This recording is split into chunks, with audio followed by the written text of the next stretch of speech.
morning. I am Rajesh Kumar, PGT English, Darwari Lal Sharma Agri College, Pipara. I am present here teaching a new topic of the syllabus unseen passage.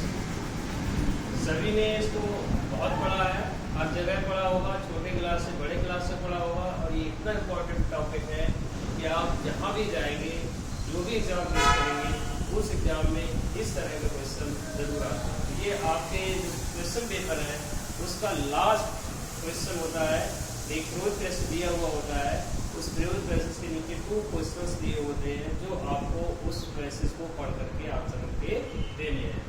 अब topic को समझ लीजिए, unseen, इसी को पहले समझ लीजिए। Unseen, scene भी होता है देखा हुआ, और अनसीन भी होता है जो हमने कभी देखा ना हो, कभी सुना ना हो, कभी पढ़ा ना हो।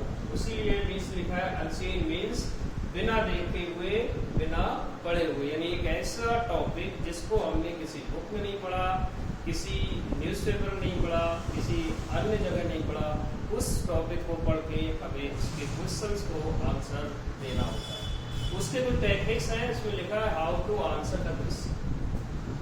टॉपिक दिया हुआ है, पढ़ लिया आपने, क्वेश्चन नीचे दिए हुए हैं उनको पढ़ लिया, उसके बाद आप आंसर दिए कैसे लिखना है, ये सबसे बड़ा जरूरी है। सबसे first of all you should have to read the passage very passively.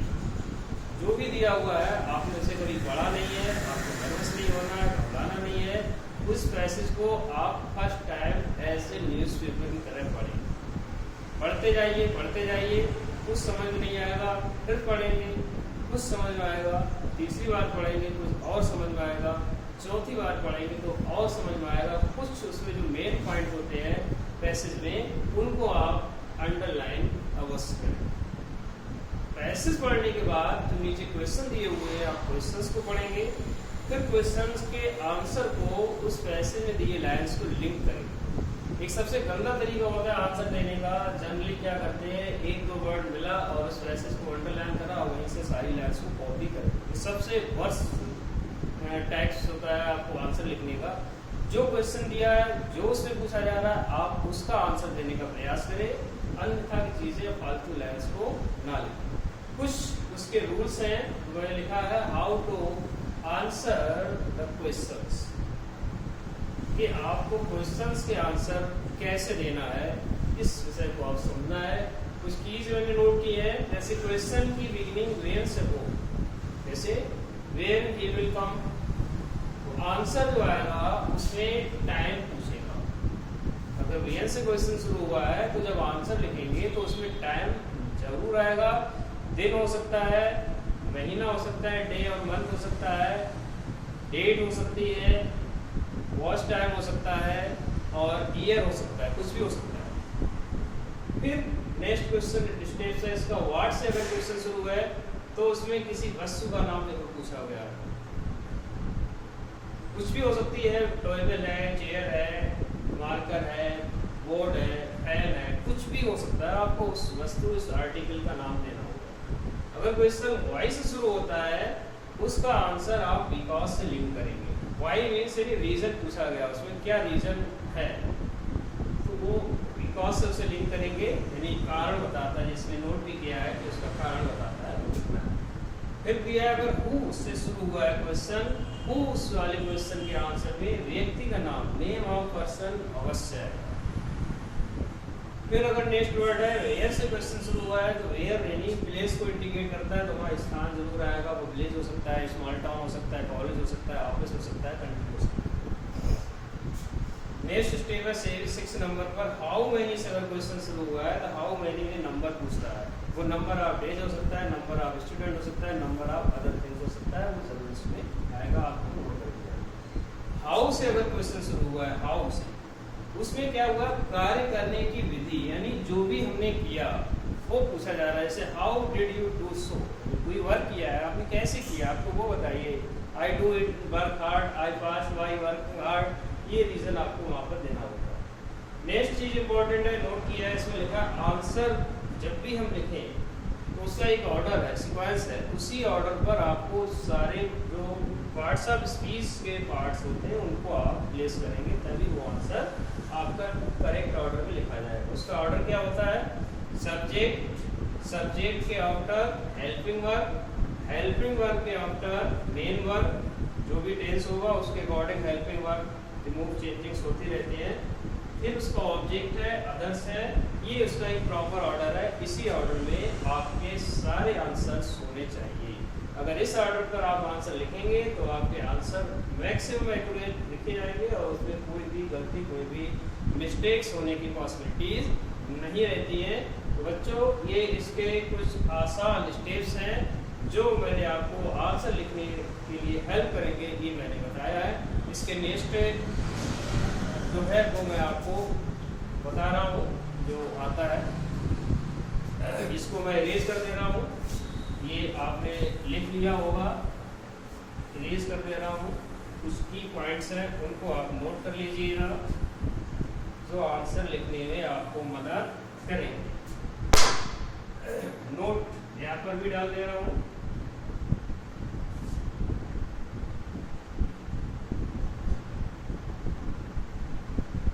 Question में डू, तो आंसर डू दिया हुआ होगा, तो जब आंसर लिखेंगे तो वर्ब फर्स्ट फॉर्म,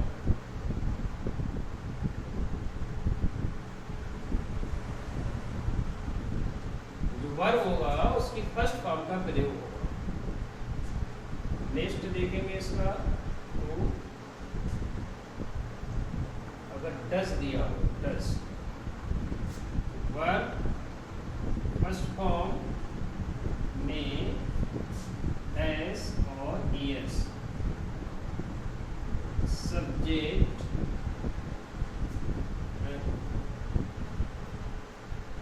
लगा के, इसको ध्यान रखेंगे। अगर वर्ब क्वेश्चन में डू आए तो वर्ब की फर्स्ट फॉर्म का प्रयोग होना है। अगर डज आएगा तो जब आंसर लिखेंगे तो वर्ब की फर्स्ट फॉर्म का प्रयोग होता है। आंसर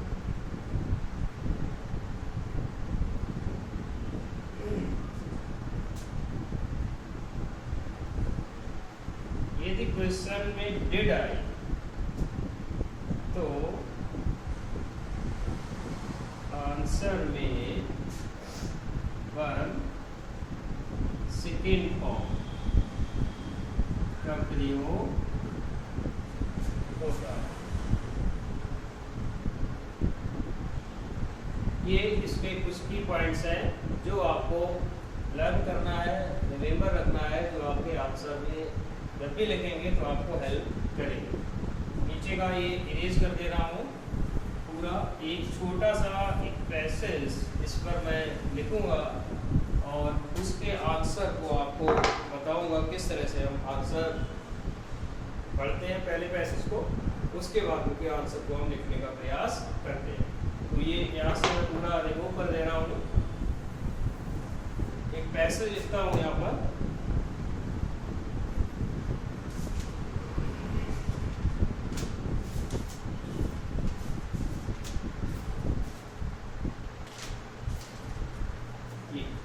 ये आपकी बुक्स में भी दिया हुआ होगा, आप अपनी बुक्स देखेंगे तो मिल जाएगा। छोटा सा पैसेज है। Kashmir is called the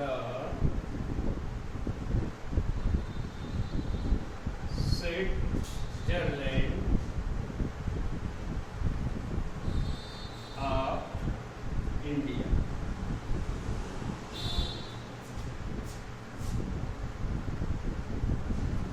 Because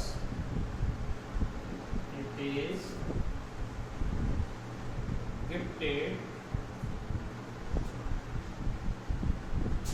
with a beautiful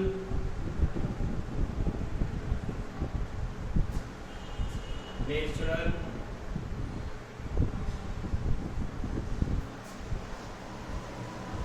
scenery and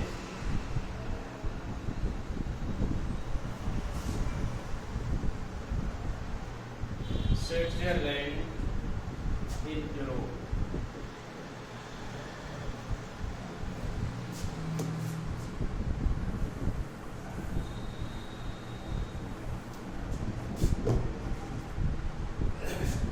The scenery is so beautiful that visitors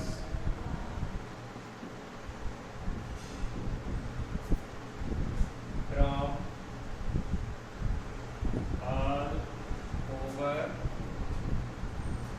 the world are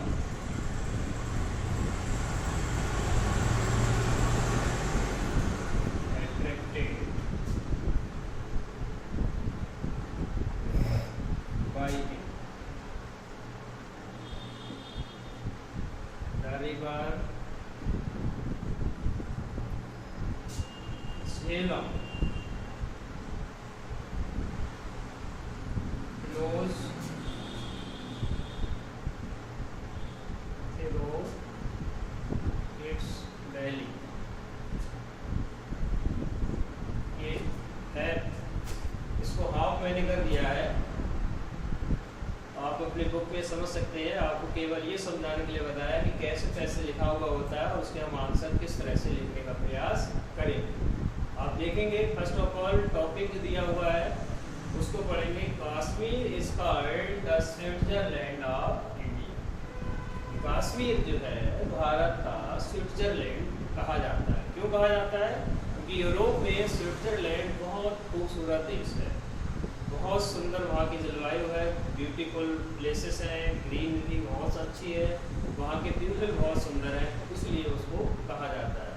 क्यों कहा जाता है? Because it is gifted with a beautiful nature scenery, यानी एक प्राकृतिक रूप से वहाँ सीनरी है, यानी सुंदरता जो है वो मेड बाय मैन नहीं है, वो गॉड गिफ्टेड है। गॉड ने वहाँ पर प्राकृतिक रूप से उस सुंदरता को वहाँ पर गिफ्ट किया है। The scenery is so beautiful that the visitors from all over the world are attracted. यानी जो सीनरी है वहाँ की स्विट्जरलैंड की वो इतनी सुंदर है, इतनी ब्यूटीफुल है कि पूरे वर्ल्ड के विजिटर्स हैं, जो घूमने के शौकीन लोग हैं, वो कश्मीर अवश्य जाना चाहते हैं, क्योंकि वो जो सुंदरता है पूरे विश्व के विजिटर्स को वो अपनी तरफ आकर्षित करती है। The Jhelum flows through it's valley. Jhelum एक रिवर है, वहाँ जो नदी का नाम है वो वहाँ से बहती है, उसको भी उसकी सुंदरता को और बढ़ाती है। अब क्वेश्चन है वो मैं आपको लिख रहा हूँ, कैसे क्वेश्चन दिए होंगे, कैसे उनके हम आंसर लिखेंगे। क्वेश्चन नंबर 1, क्वेश्चन पहला है what is Kashmir.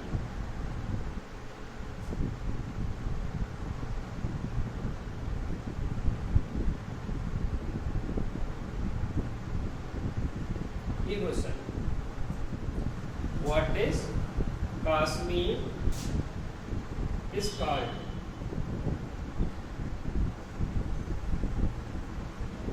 What is Kashmir, what is Kashmir called, कि कश्मीर को क्या कहते हैं।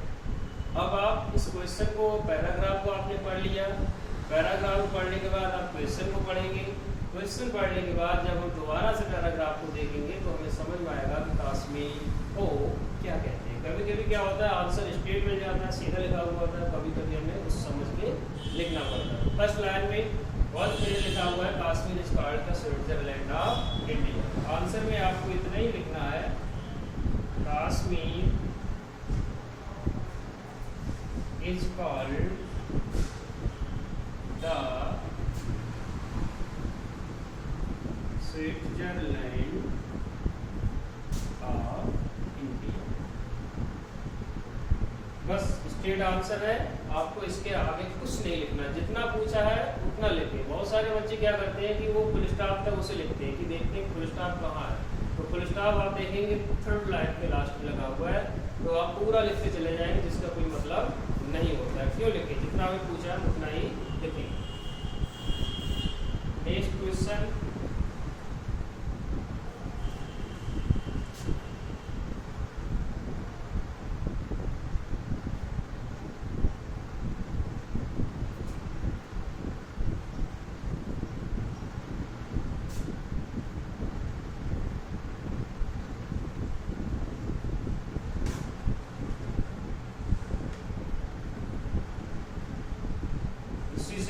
रिलेटेड है बट रीजनेबल क्वेश्चन है, सिंपल नहीं है। ये स्टेट क्वेश्चन था, आपने लिख दिया। उससे दूसरा why is Kashmir called the Switzerland of India?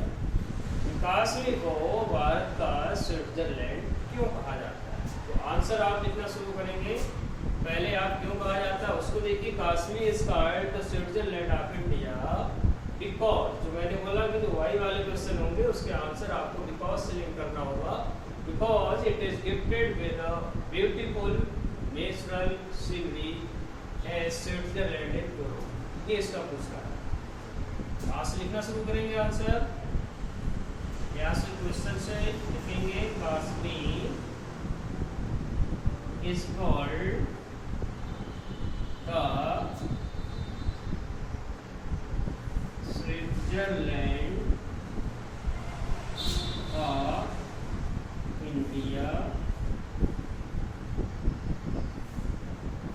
ये क्वेश्चन से हमने कॉपी कर लिया। अभ्यास लिखना है because it is gifted with a beautiful natural scenery, बस इतने लिखना है।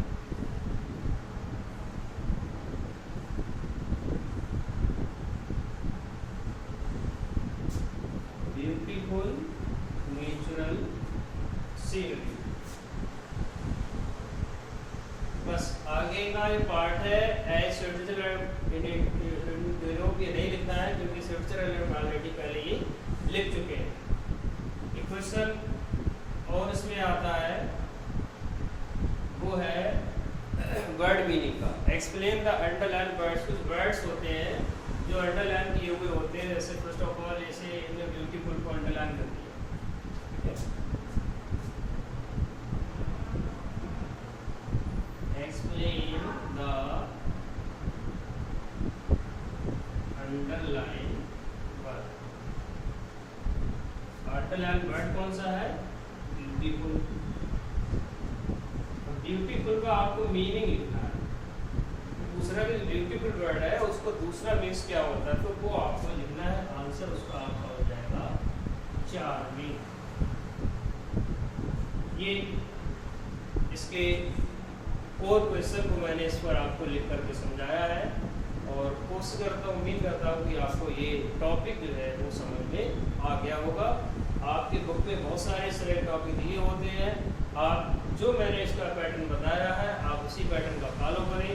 डेफिनेटली आपके आंसर एक्यूरेट लिखे जाएंगे, करेक्ट लिखे जाएंगे और वहाँ पर जो मिस्टेक्स होती है उनका कोई चांस नहीं बचेगा। दोबारा से आप फिर से देख सकते हैं, पहले पैसेज पूरा दिया हुआ होगा, पैसेज को आप पढ़ेंगे। पढ़ने के बाद उसके नीचे जो आप यूपी बोर्ड की अगर बात करें तो 2 क्वेश्चन आते हैं, 3 मार्क्स के होते हैं। उन क्वेश्चन को फिर उस पैसेज से लिंक करेंगे और उसके बाद हम आंसर को लिखेंगे।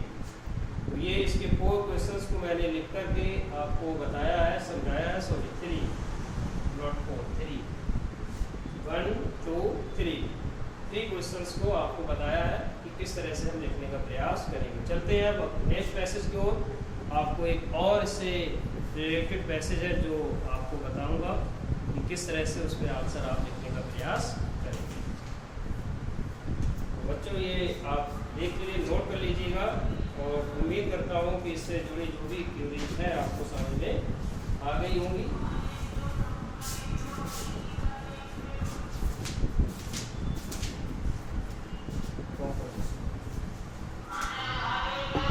ये पेज का दे रहा हूँ।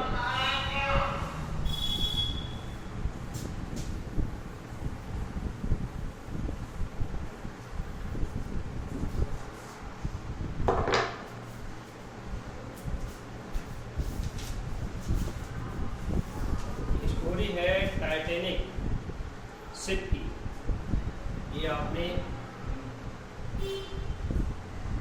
पड़ी हुई।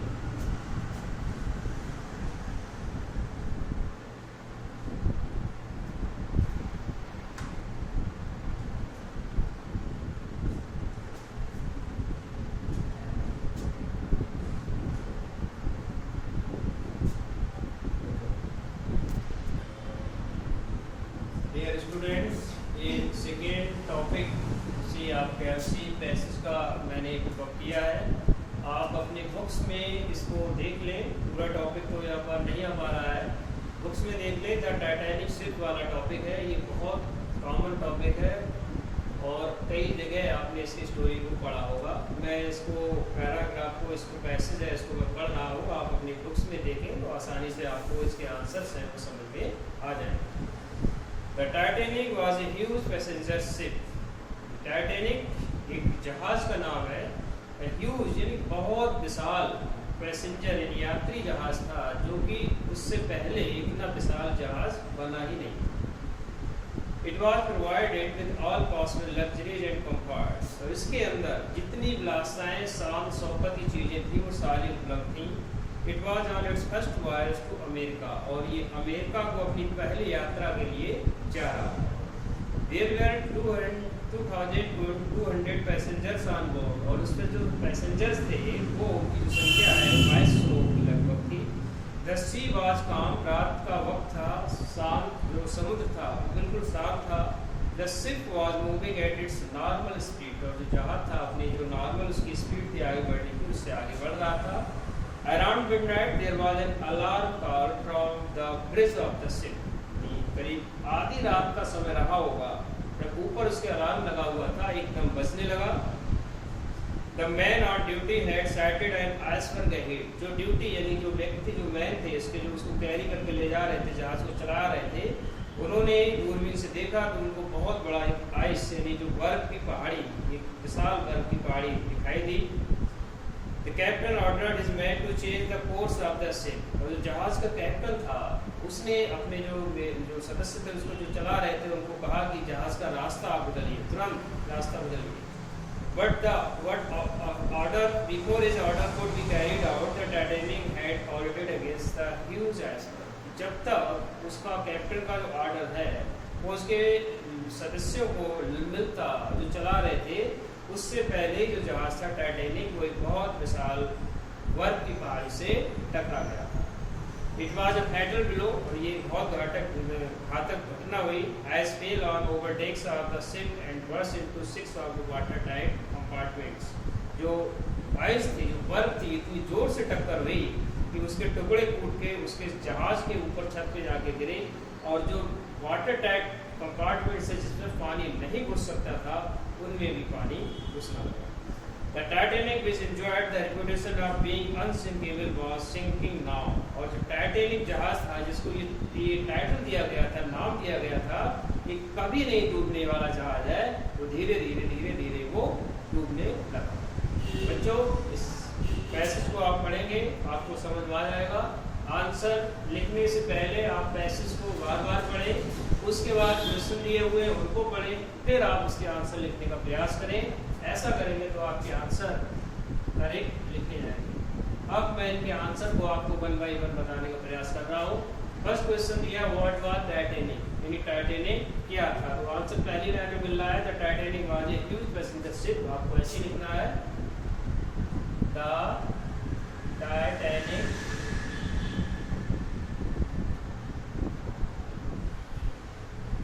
was a huge passenger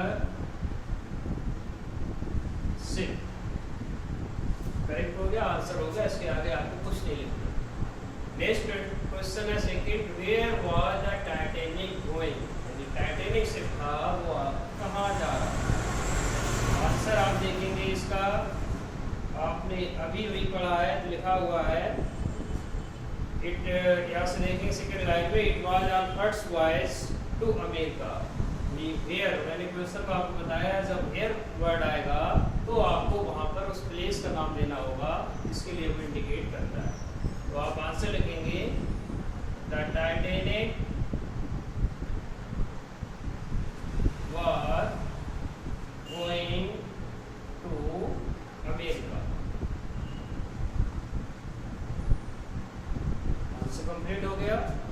फिर क्वेश्चन पूछा what reputation did the Titanic enjoy, Titanic को क्या टाइटल दिया गया था, ये आंसर लिखना है। तो आपको लास्ट लाइन आपने पढ़ा, इसी में लिखा हुआ है the Titanic enjoyed the reputation of being unsinkable, यानी कभी ना डूबने वाला जहाज। तो आप लिखेंगे द रेपुटेशन